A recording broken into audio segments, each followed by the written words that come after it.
तो आज भागवत का तृतीय दिवस है और 1 फरवरी जिसमें संत शिरोमणि गुरु रविदास जी का आज प्राकट्य दिवस भी है। तो कुछ लोगों की इच्छा हुई कि गुरु रविदास की कथा पर थोड़ा संक्षिप्त में बात करें। दुनिया में गुरु से बढ़कर के कोई नहीं है। इंसान भले ही ब्रह्म विष्णु के समान हो जाए, लेकिन जब तक गुरु की छत्र छाया नहीं है वो अज्ञान की भांति रहता है। तरक्की कर सकता है, धन कमा सकता है, महल बना सकता है, साधन कर सकता है, लेकिन साधना नहीं। प्रभु से मिलाने का काम कौन करता है? गुरु। हले गुरु सबसे बड़ा है। जिसके जीवन में सच्चा गुरु मिल जाए उसे दुनिया में भटकने की जरूरत नहीं है। मैंने कल भी निवेदन किया था। ऐसे ही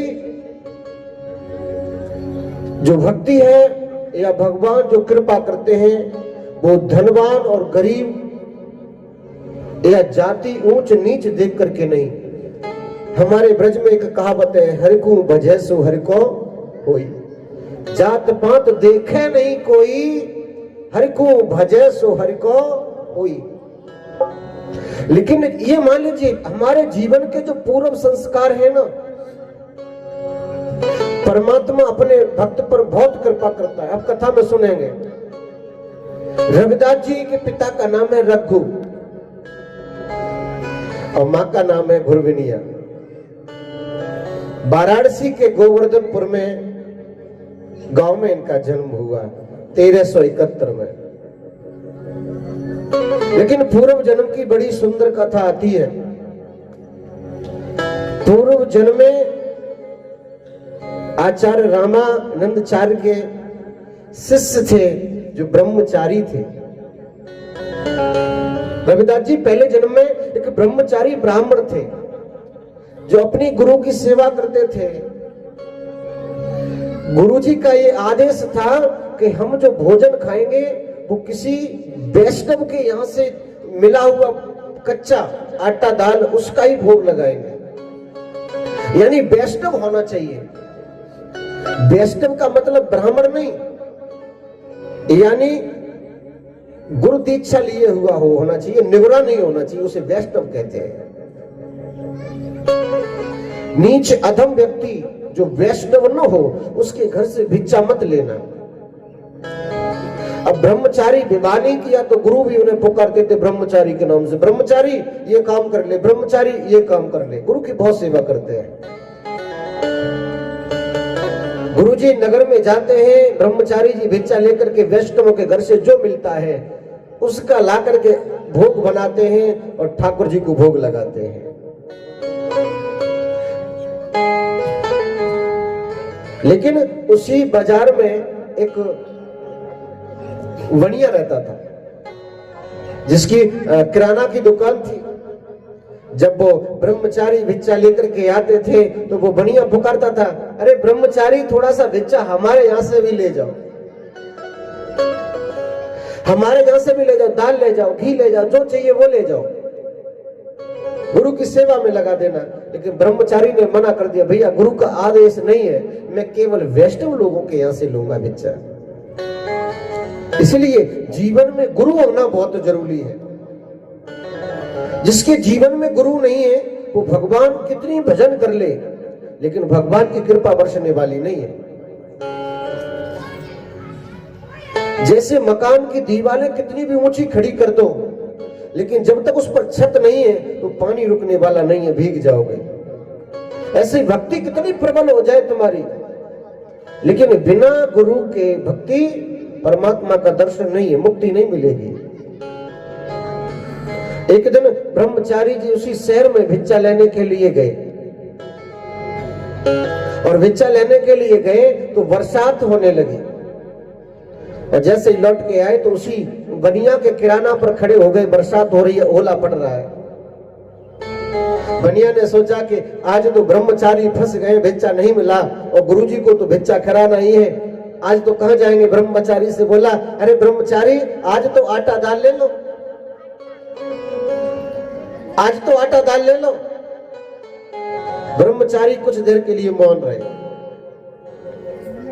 ब्रह्मचारी ने मन में विचार किया, बरसात हो रही है, गुरुजी का आदेश है कि वैष्णव के यहां से भिक्षा लेनी है, लेकिन ये वैष्णव नहीं है तो बनिया लेकिन वैष्णव नहीं है। ब्रह्मचारी को क्या सूझा और उस बनिया के यहां से सूखा आटा और दाल लेकर के गया। भोजन बनाया, दाल पकाई, थाली में लगाई, गुरुजी के सामने गए। गुरुजी ठाकुर जी के सामने गए भोग लगाने के लिए। जब रामानंद चार्य जब भोग लगाते थे तो ठाकुर जी साक्षात आकर के भोजन करते थे। 1371 की बात है। लेकिन जैसे ही भोग लगाया रामानंद चार्य ने तो ठाकुर जी नहीं आए। गुरुजी मन में विचार करने लगे, आज ठाकुर जी नहीं आ रहे, बात क्या है। ब्रह्मचारी को बुलाया, ब्रह्मचारी इधर आ, इधर आ जल्दी। क्या है गुरुदेव? कहा तू ये भिक्षा लेकर के आज आया, वो किसके घर से लेके आया है? गुरुजी ने कहा कि गुरु मुझे क्षमा करना, बरसात हो रही थी, मूसलाधार बरसात हो रही, ओला पड़ रहा था, मैं बनिया की दुकान पे खड़ा हो गया। वो रोज कहता था, भैया कुछ तो ले जा, ब्रह्मचारी कुछ ले जा, मैंने ले लिया, उसी का भोग बनाया। गुरुजी गलती होगी, क्षमा कर देना। गुरुजी ने सोचा बनिया तो वैष्णव भले ही न हो, दीक्षा न ली हो, लेकिन भगवान के प्रति विश्वास रखने वाले तो है, आस्तिक तो है, नास्तिक तो नहीं है।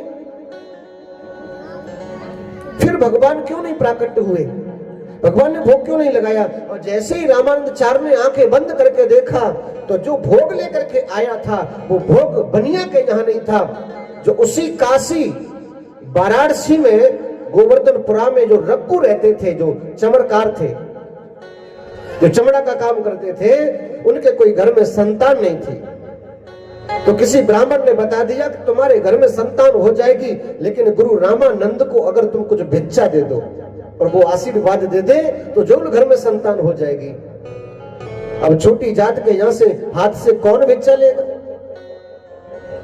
अब ब्राह्मण छोटी जाति का कैसे ले लेंगे? गुरु तो पहुंचे हुए नहीं ले सकते, और वो भी वैष्णव नहीं है वो।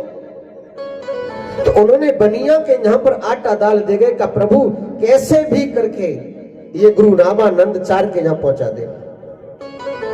गुरुजी ने आंखें बंद करके सारा दृश्य देख लिया कि ये बनिया का भोजन नहीं है, ये तो रघु का है, जो वैष्णव नहीं है, चंडाल है। गुरुजी को क्रोध आ गया। गुरुजी ने कहा, ब्रह्मचारी तूने बहुत गलत किया है। हमने जो बोला था कि वैष्णवों के यहाँ से भिक्षा आनी चाहिए, लेकिन तुम तो चांडाल के यहाँ से भिक्षा लेकर के आए हो। जा, हम तुम्हें श्राप देते हैं कि तुमने भगवान के साथ धोखा किया है, तुम जाओ रघु के घर पे ही तुम्हें चमत्कार का जन्म मिले। लेकिन गुरुजी ने आंखें बंद करके देखा था, रघु के 7 जन्म में कोई औलाद नहीं थी। लेकिन गुरुजी ने सोचा किसी के द्वारा से ही उस रघु ने मुझे भोजन कराया, भगवान को भोग लगाया है, तो तेरे संतान तो जरूर होगी, चाहे भले ही कपट करके तूने मुझे भोजन कराया। लेकिन ब्रह्मचारी को श्राप दे दिया कि जा। और जैसे ही मास की पूर्णिमा आई, आज उसी रघु के घर में उसी ब्रह्मचारी का जन्म हो जाता है गुरु जी के प्रताप से। ये गुरु में क्षमता है कि गुरु कुछ भी कर सकता है।